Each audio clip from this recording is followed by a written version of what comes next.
जब दलाई लामा आमुदो प्रांत के कुंभुम मठ में थे तभी उन्हें 2 संदेश प्राप्त हुए। एक ल्हासा से, जिसमें उनसे अनुरोध किया गया था कि वो जल्द से जल्द ल्हासा लौट आए क्योंकि लोग उनकी सुरक्षा को लेकर चिंतित थे और चाओ अरफेंग की सैन्य टुकड़ी का विरोध नहीं कर सकते थे। दूसरा संदेश पीकिंग से आया था जिसमें उनसे चीन की राजधानी की यात्रा करने का अनुरोध किया गया था। दलाई लामा ने ये सोचकर पीकिंग जाने का फैसला लिया कि वह चीनी शासक को इस बात के लिए राजी कर लेंगे कि वो तिब्बत पर सैन्य आक्रमण रोके और वहां से अपनी सेनाएं हटा लें। लेकिन जब अंतिम रूप से 1909 में दलाई लामा ल्हासा लौटे तो उन्होंने देखा कि पीकिंग से प्राप्त सभी आश्वासनों के विपरीत चाओ अरफेंग की सैन्य टुकड़ी ने वहां अपने पांव जमा चुके थे।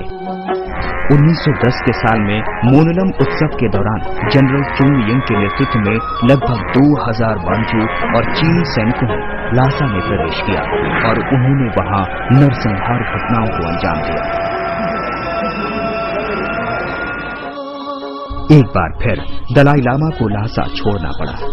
उन्होंने अपनी अनुपस्थिति में शासन करने के लिए एक रीजन की नियुक्ति कर दी और ये सोचकर दक्षिणी शहर ड्रोमो की ओर चल पड़े कि अगर जरूरत पड़ी तो ब्रिटिश भारत में चले जाएंगे। ल्हासा की घटनाओं और चीनी सैन्य टुकड़ी के पीछे लगे होने के कारण उन्हें एक बार फिर अपना देश छोड़ना पड़ा। भारत में दलाई लामा और उनके मंत्रियों ने ब्रिटिश सरकार से तिब्बत की सहायता करने की मांग की, जबकि मांचू सैन्य दस्ते ने तिब्बत सरकार को उखाड़ने और तिब्बत को चीन के प्रांतों के मुताबिक विभाजित करने का प्रयास किया। ठीक वैसा ही जैसा कि लगभग आधी शताब्दी बाद साम्यवादी चीन ने किया। जनवरी 1913 में मंगोलिया के उर्गा नामक स्थान पर तिब्बत और मंगोलिया के बीच एक द्विपक्षीय समझौते पर हस्ताक्षर किए गए। समझौते में दोनों देशों ने अपने को स्वतंत्र और चीन से अलग घोषित किया।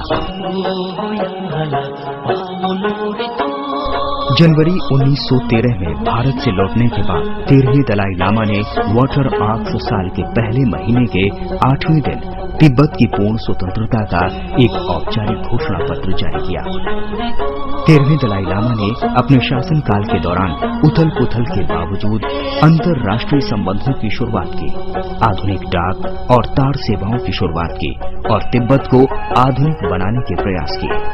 17 दिसंबर 1933 को उनका देहांत हो गया। इसके बाद उन्हें श्रद्धांजलि प्रदान करने के लिए एक चीनी शिष्टमंडल ल्हासा पहुंचा, लेकिन वास्तव में वे चीन तिब्बत सीमा के मुद्दे को सुलझाने के लिए आए थे। चीनी प्रतिनिधि को उसी आधार पर ल्हासा में रहने की अनुमति प्रदान की गई जिस आधार पर नेपाली और भारतीय प्रतिनिधि वहां रहते थे। लेकिन 1949 में चीनी प्रतिनिधि को तिब्बत से निकाल दिया गया। इसके बाद सितंबर 1949 में साम्यवादी चीन ने बिना किसी कारण पूर्वी तिब्बत पर चढ़ाई कर दी और पूर्वी तिब्बत के राज्यपाल के मुख्यालय चामदो पर अधिकार कर लिया। 9 सितंबर 1951 को हजारों चीनी सैनिकों ने ल्हासा में मार्च किया। तिब्बत पर जबरन अधिग्रहण के बाद योजनाबद्ध रूप से यहाँ के मठों का विनाश किया गया, धर्म का दमन किया गया, लोगों की राजनीतिक स्वतंत्रता छीन ली गई, बड़े पैमाने पर लोगों को गिरफ्तार और कैद किया गया। ल्हासा पर चीनी कब्जे के विरोध में 10 मार्च 1959 को तिब्बती लोगों ने राष्ट्रव्यापी प्रतिरोध शुरू किया। आज भी तिब्बत के लोग अपनी आजादी के लिए संघर्ष कर रहे हैं। भारत सहित कई देशों से आज भी तिब्बत के लोग ये मांग करते हैं कि तिब्बत से चीन का कब्जा हटाया जाए। ब्यूरो रिपोर्ट, जनता टीवी। तो ये है तिब्बत का सच जो अभी आपने देखा। लेकिन तिब्बत की एक और पहचान है जिसे तिब्बती अपना धर्म गुरु मानते हैं। जी हाँ, आपने सही पहचाना, हम बात कर रहे हैं तिब्बती धर्म गुरु दलाई लामा की। ये वो नाम है जिन्हें शांति के लिए नोबेल पुरस्कार भी मिल चुका है। तिब्बती इन्हीं के आदर्शों पर चलते हैं, इन्हीं को मानते हैं। आइए जानते हैं तिब्बत के इन्हीं धर्म गुरु के बारे में जो तिब्बत में एक खास जगह रखते हैं।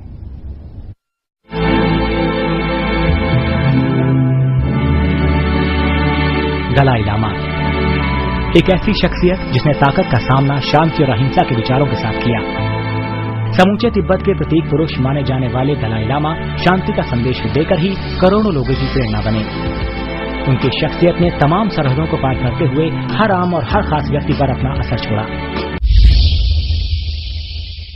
विश्व भर में शांति और भाईचारे का प्रचार करने वाले दलाई लामा का जन्म 6 जुलाई 1935 में तिब्बत के ताकसेर में एक छोटे से गांव में हुआ था। उनका असली नाम लाओ दोंडुप था और 14वां दलाई लामा घोषित करने के बाद उन्हें तेंजिंग ग्यात्सो का नाम दिया गया। दलाई लामा ने अपनी मठ की शिक्षा 6 साल की उम्र में ही शुरू कर दी थी।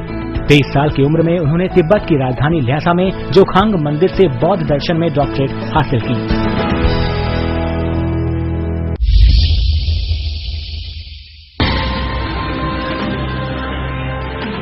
दलाई लामा 1949 में उस वक्त चर्चा में आए जब चीन ने तिब्बत पर हमला कर दिया। ऐसे वक्त में दलाई लामा पर एक राष्ट्राध्यक्ष की जिम्मेदारी आ गई। तिब्बत को इस संकट से बचाने के लिए उन्होंने कई बार बीजिंग जाकर बातचीत भी की, लेकिन इसका कोई फायदा नहीं हुआ। 1959 में ल्हासा में चीनी सेना ने तिब्बती राष्ट्रीय आंदोलन को बुरी तरह से कुचल दिया, जिसके बाद दलाई लामा को निर्वासित होना पड़ा और वो हिमाचल प्रदेश के धर्मशाला में आ गए। दलाई लामा ने संयुक्त राष्ट्र में भी ये मुद्दा उठाया, जिस पर 1959, 1961 और 1965 में 3 प्रस्ताव पारित हुए। 1963 में दलाई लामा ने तिब्बत के लिए संविधान का प्रारूप भी तैयार किया, जिसका मकसद तिब्बतियों का अस्तित्व बचाना और उन्हें बुनियादी अधिकार दिलाना था। 11वीं तिब्बती संसद के सदस्यों का चुनाव भारत और दुनिया के 33 देशों में रहने वाले तिब्बतियों के एक व्यक्ति एक मत के आधार पर हुआ। धर्मशाला में केंद्रीय निर्वासित तिब्बती संसद में अध्यक्ष और उपाध्यक्ष मिलाकर कुल 46 सदस्य चुने गए। तिब्बत की आजादी को लेकर उनके अहिंसक संघर्ष के लिए उन्हें 1989 में नोबेल शांति पुरस्कार भी दिया गया। शांतिपूर्ण संघर्ष करने के साथ साथ दलाई लामा विश्व भर में शांति के प्रतीक के रूप में उभरे। दलाई लामा की शख्सियत को देखते हुए उन्हें 1959 से लेकर 2010 तक तमाम विश्वविद्यालयों से करीब 60 डॉक्टरेट मिल चुके हैं। अहिंसात्मक आंदोलन के बीच दलाई लामा लेखन से भी जुड़े रहे और उन्होंने 70 से ज्यादा किताबें लिखी। शांति और अहिंसा के प्रचार के लिए दलाई लामा 52 से ज्यादा देशों का दौरा कर चुके हैं। सत्ता, ताकत और दमन के खिलाफ इस शख्स ने जिस जीवट के साथ अपना संघर्ष जारी रखा, वो आज करोड़ों लोगों के लिए प्रेरणा बन चुका है। I really appreciate your, interest or your concern, and also you are expecting some big news, but I have nothing to offer. Thank you very much. Bureau report, Janata TV. और यहाँ रुकेंगे छोटे से ब्रेक के लिए। आप बने रहिए जनता टीवी के साथ।